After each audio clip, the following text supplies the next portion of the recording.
Welcome back, family. This is your boy ED. For all you smart and intelligent folks out there, listen, that just simply means Ed. We're here today. I want to talk to you about how do you monitor and control a project? How do you monitor and control a project? I got 3 tips real quick, and then we can move on about our day.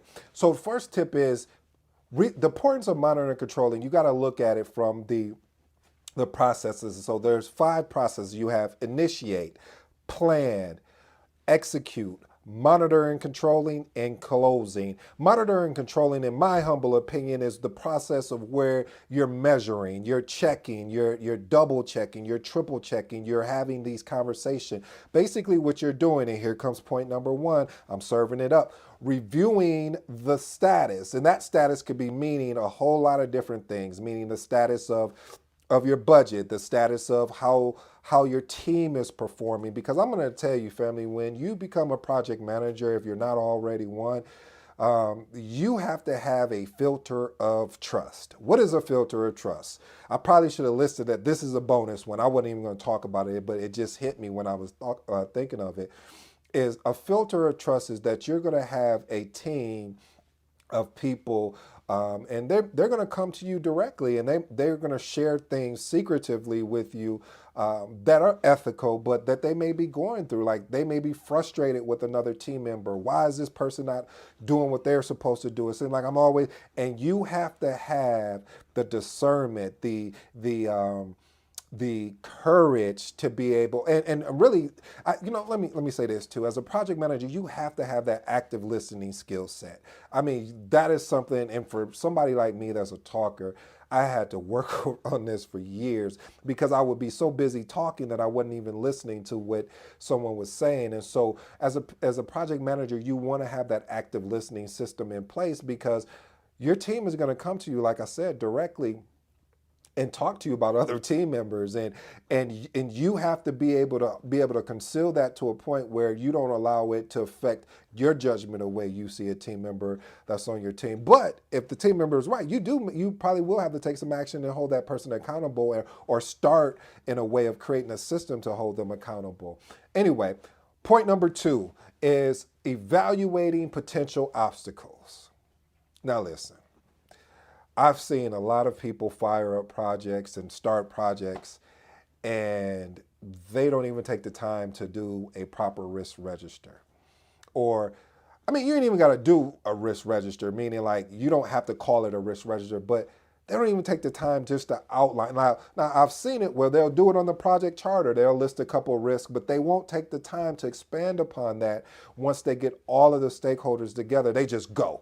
Now, that's cool if you're running a scrum type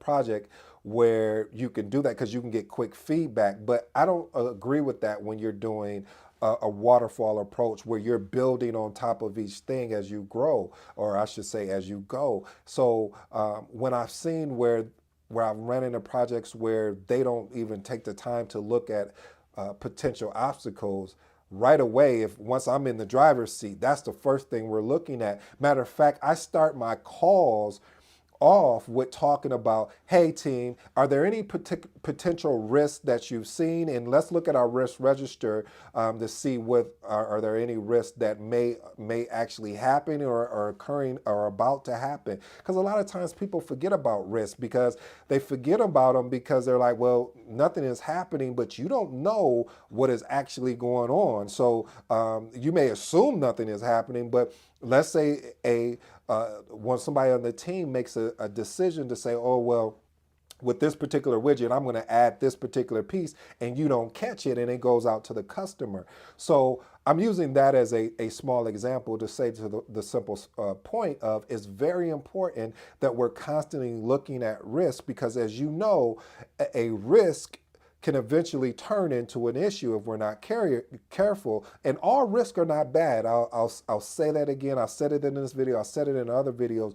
All risks are not bad, but there's nothing wrong about being prepared for what potentially may come your way. And that's why I think it's important to have that discussion when you start your calls, and you're having your team meetings and going over the schedule, you're going over the budget, the first topic you want to talk about is risk and issues. I promise you it would pay off every time because somebody may notice something. And also what I'll do too, because especially if you're on a team where they may not be bring it up, but they want to, but they don't know if it's it's wrong for them to say it. I call people's name out. Hey, Michael, what did you do? You think there is there any risk or issues that you want to put? And again, no risk. Excuse me, no risk. I said risk and issues. Are there any risks that you want to talk about here, or any potential risk that you may see? Okay, there's none. Okay, hey, John, any particular risk that you may see or that you may come up. So I'm going around the table. I'm not giving them a chance to sit back and be silent and not say anything. And that's a technique I'll show you, family, when I start discussing meeting techniques, because I've been in meetings where people just sit there and say, anybody have any questions? Anybody got any comments? No, nobody has any questions or comments because you're not putting them in a position to ask questions or comments. You're not putting them in a position to feel comfortable to ask any questions or comments. I'll tell you how you make them uncomfortable. You start calling on people's names, and then you'll be surprised of the information that you get back.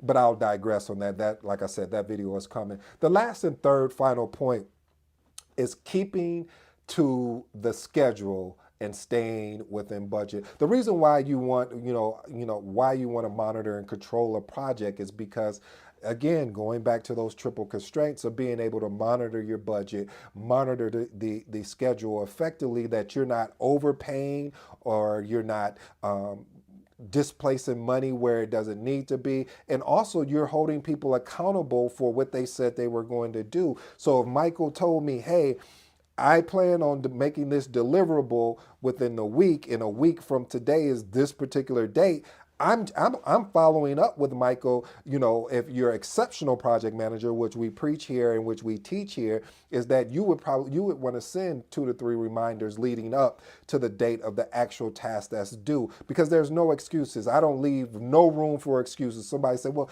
I didn't even know, I forgot about it. I got so busy. And then you can say, well, I sent you a reminder in email. I sent you a reminder, whether you're using Teams or Google Chat or Slack or any of those particular platforms. But the point I'm trying to drive home, it's one of those things where you don't give someone an opportunity to find a way out, because they will find an escape plan. It's like, I don't know if you ever seen, family, those escape rooms, and you got to follow these directions to get this key to move on to the next one. They're really fun. You need to check them out. I think I might even do a vlog around that of me going through an escape room or something like that. But again, the whole point I'm trying to make is you try to create every single opportunity for that particular stakeholder to look great. So and you'll know your stakeholder when you start working with them, when you say, hey, I need you to do this, you said you're going to do such and such, and you just hear crickets, and you check in and you say, hey, how's things coming on this particular task? And they say, oh, everything is going great.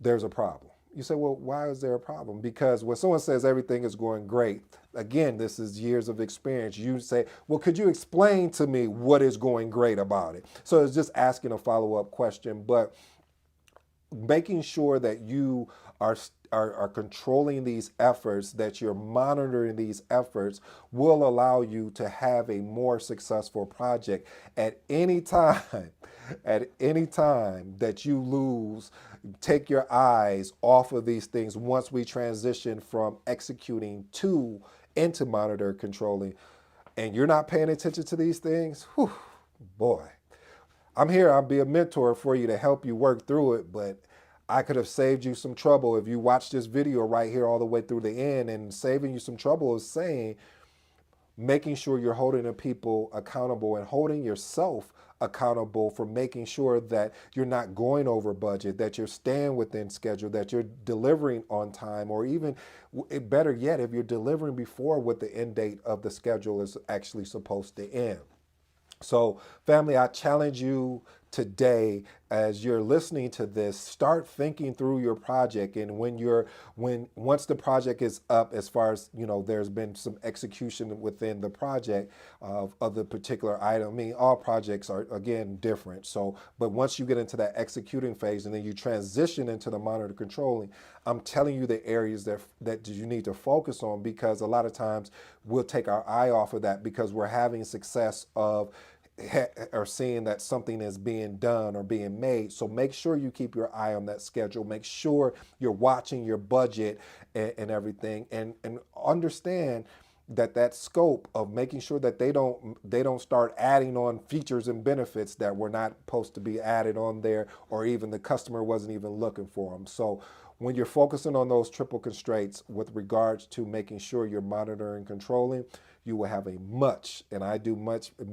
more successful project. Now, that doesn't mean it's the end all be all, because you could have a resource issue, you could have a conflict issue, you could have an issue just because an issue came up when you were trying to put this widget together. You could have a risk that you haven't prepared for a particular risk response. So family, again, make sure you do all your due diligence, that you're constantly checking on your project and holding people accountable, including you.